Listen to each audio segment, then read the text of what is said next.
There's not enough uh, citizen-led action on for climate change adaptation. And if we don't put in place these initiatives, we can expect widespread impacts on people's health and well-being and prosperity.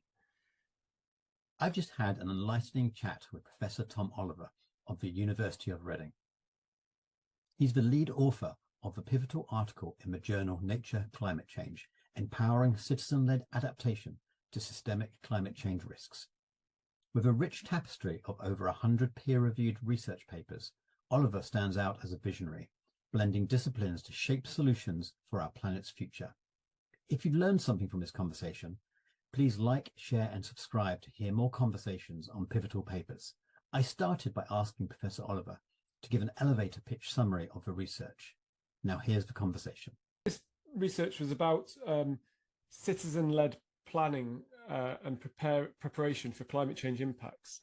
And the reason it's about citizens is because, governments do a lot in terms of planning at the national level for climate change impacts, and there's business-led adaptation initiatives. But it's just striking how there's not many initiatives which really help citizens to understand what climate change could mean for them, their households and their communities, and what things that they can do.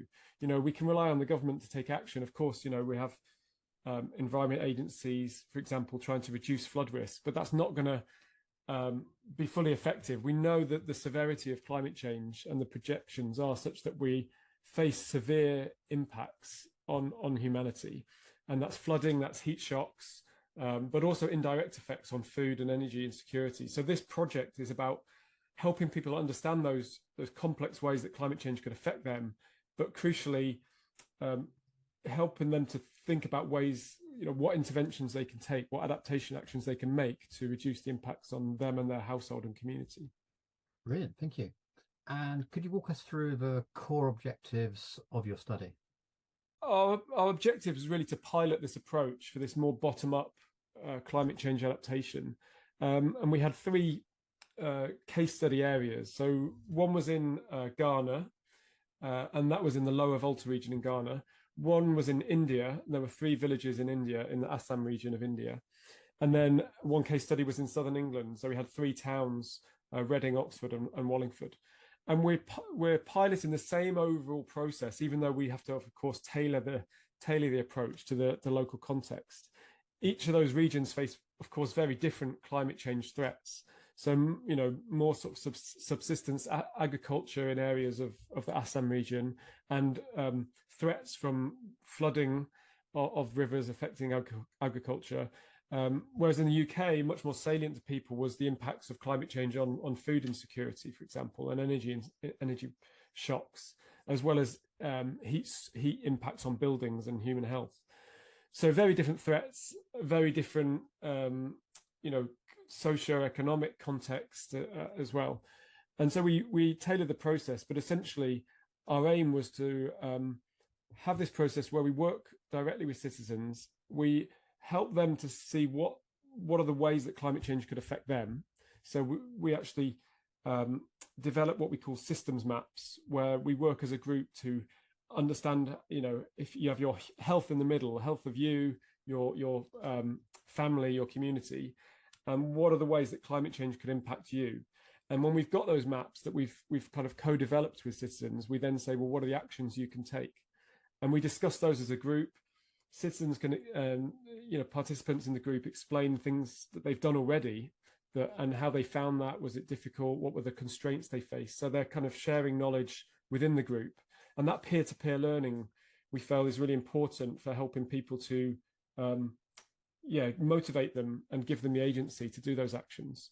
And then they develop a plan, a personal adaptation plan for the things that they think are most appropriate for them to take forward, what they'd like to do specifically, and when they'd like to do that. Brilliant, thank you.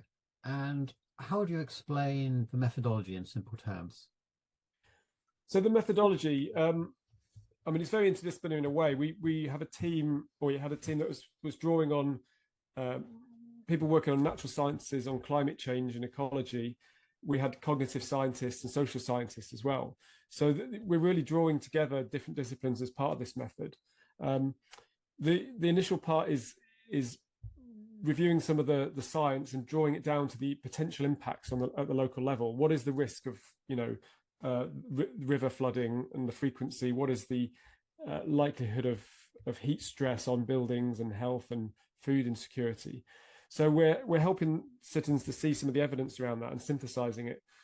And then we're facilitating those groups to draw those systems maps. So there's a process called participatory systems mapping, where you essentially sit around a table and you draw this map together about how your health and your community health will be affected by climate change. In the UK, we did that online, so it's essentially like an online whiteboard, and you can see other people moving around the boxes in real time, and you're all chatting together on Zoom at the same time. Whereas in Ghana and in India, they were in village halls bringing people together, and then they were later transcribed into the kind of software that can visualize those maps. And then we had an evaluation process to see, we're putting in place this pilot. We want to see if it works, and actually, does it help people feel more aware of the impacts of climate change, how it might affect them? Does it help them feel more prepared? So we measured those things through questionnaires before and after the participatory process. Fantastic, thank you. What findings or conclusions took you by surprise?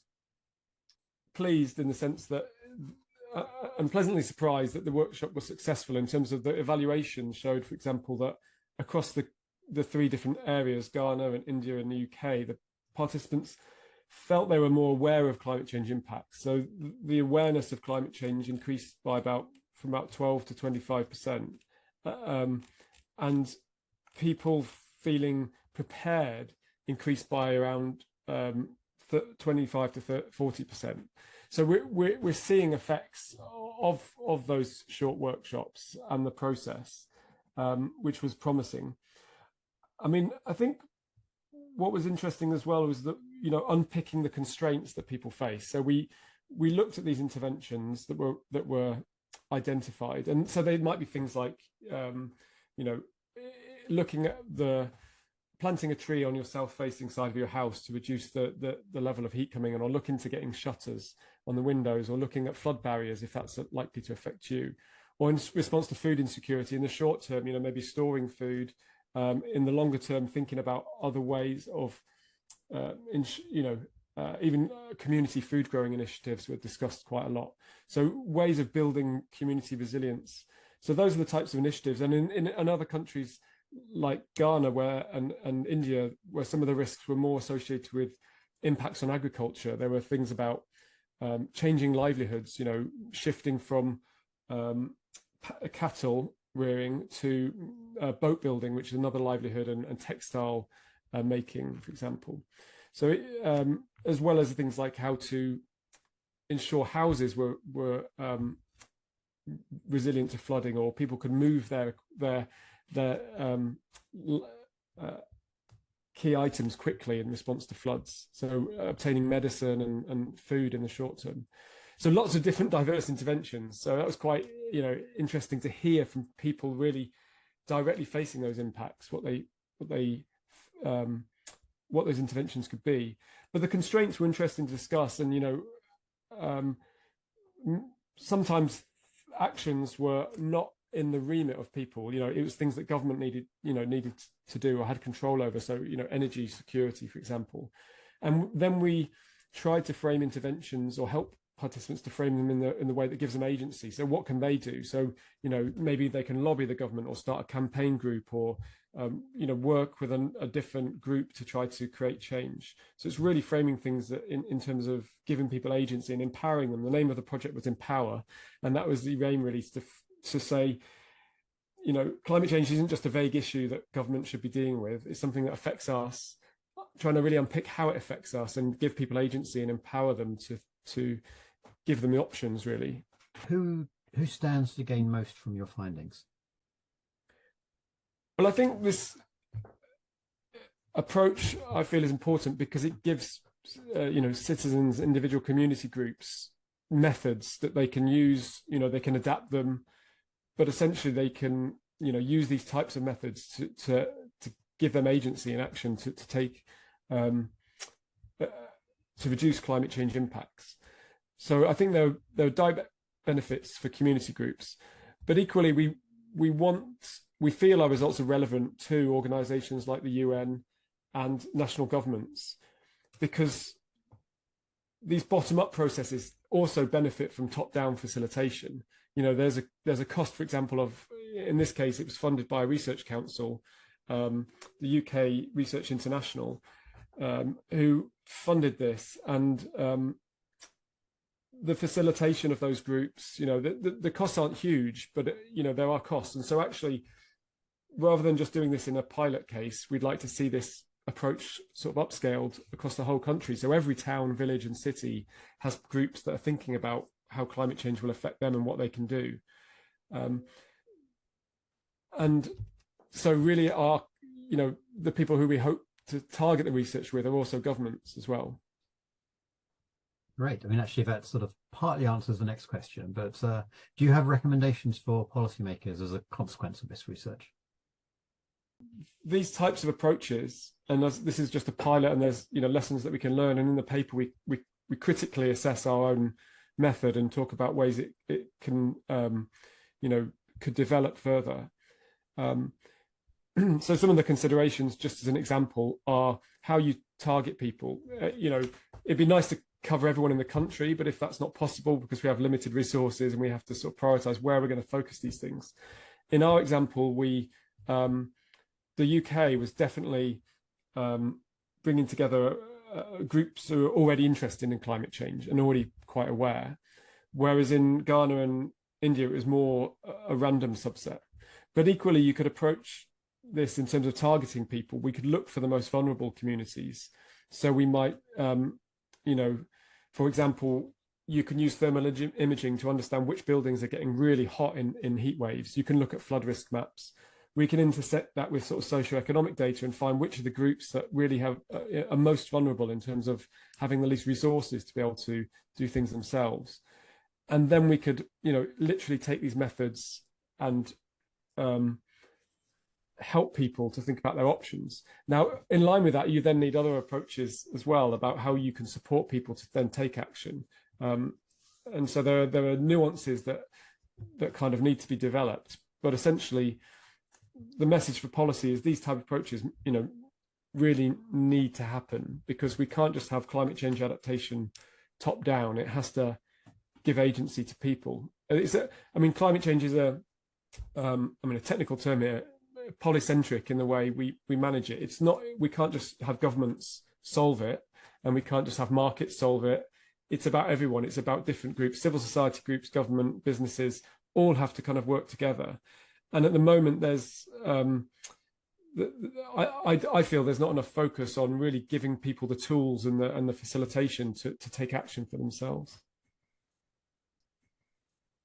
Great, thank you. And what's next for this research, or next in around research in this topic? Well, good question. Yeah, I think there's an increasing focus on adaptation. You know, globally, climate mitigation was seen as crucially important, and adaptation was seen as something we should, you know, think about and develop. But it was a minor part of international funding. That's really changing now with, you know, wildfires sweeping across the globe, flood impacts, hurricanes, all these climate events, extreme weather events happening much faster than many climate models predicted. And, you know, in any situation, it's sensible to hope for the best and prepare for the worst. And in many cases, we've kind of been preparing for the medium range forecasts and not really preparing for some of the worst impacts that could happen. So I think we need to think about preparation for extreme climate change impacts. And I think that the window is shifting now, where people are starting to realize, and international agencies are starting to realize, the importance of adaptation and the funding that needs to come behind that. So I'm hoping that broader shift will really start to fund these types of approaches for facilitating community-led adaptation approaches. Fantastic. I have a few much shorter questions, lighter questions. So what part of your research gets you most excited? A lot of my research has touched it's been quite diverse. So I've worked on landscape ecology, looking at impacts of climate change on butterflies and birds. I've looked at, things like this, which is climate change adaptation for people. I've looked at human nature interactions and how not just trying to produce fixes for the environment at the technological level or the economic fixes, but actually thinking about deeper cultural change, how our kind of values, attitudes, even our self-identity really matters in how we deal with environmental problems. So what really excites me, I think, is that is really pushing the boundaries on where we think about those solutions and going from the most obvious ones, sometimes the superficial sticking plaster type fixes, which we know often ineffective or sometimes even backfire, to actually much more deeper transformations to really solve the planetary environmental crisis, getting at the root causes of what that crisis is. Because we talk about climate change, but there's ocean acidification, there's air pollution, there's biodiversity loss, there's pandemic disease, a whole range of crises that we face. People talk about the polycrisis now as a sort of in the recognition that all these factors are linked. And what really motivates me is to try and understand the root causes of those risks. Why are they happening? And you start to look at things like our consumer culture and the way our economic systems work.